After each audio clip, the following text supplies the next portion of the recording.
अब हम लोग प्रतिशत को बिल्कुल बेसिक से पढ़ेंगे। प्रतिशत को लिख सकते हैं प्रति प्लस शत। प्रति यानी बट्टा, शत मतलब 100, यानी किसी भी संख्या का 1/100 क्या होता है, प्रतिशत होता है। जैसे 500 का 20%, 500 है तो 500 का मतलब गुना, 20 को 20 लिखे हैं और प्रतिशत के लिए 1/100 यानी 1/100 लिखे हैं। तो 500 एक जीरो से एक जीरो, फिर एक जीरो से एक जीरो, तो 50 में 200 गुना कर दिए तो कितना आ गया, 100 आ गया। ठीक उसी प्रकार अगला एग्जाम्पल क्या है, 625 का 25%।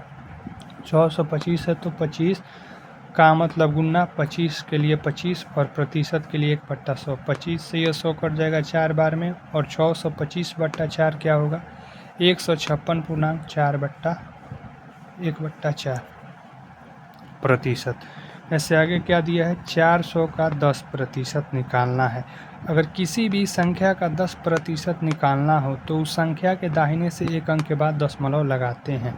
ठीक है, तो 400 है और उसका 10% निकालना है तो उसके दाहिने ये हो गया, दाहिने से एक अंक के बाद 0 लगा दिए तो क्या हो, 40 हो गया। ठीक उसी प्रकार 315 का 10% निकालना हो तो 315 है तो और उसके दाहिने से एक अंक के बाद दशमलव बैठा देंगे तो 315 का 10% 315 हो जाएगा।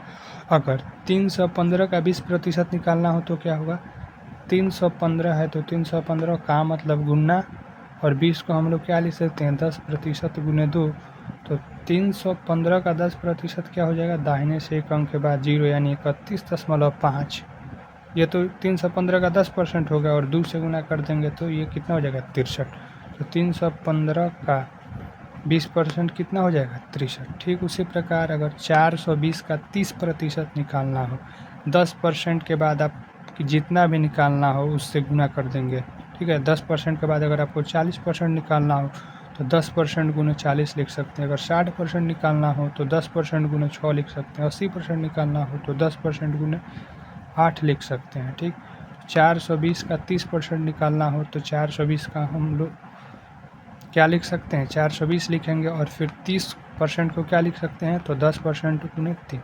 तो 420 का 10% निकालें तो कितना आया, 42, और फिर उसे 3 से गुना कर दिया तो 126 हो गया।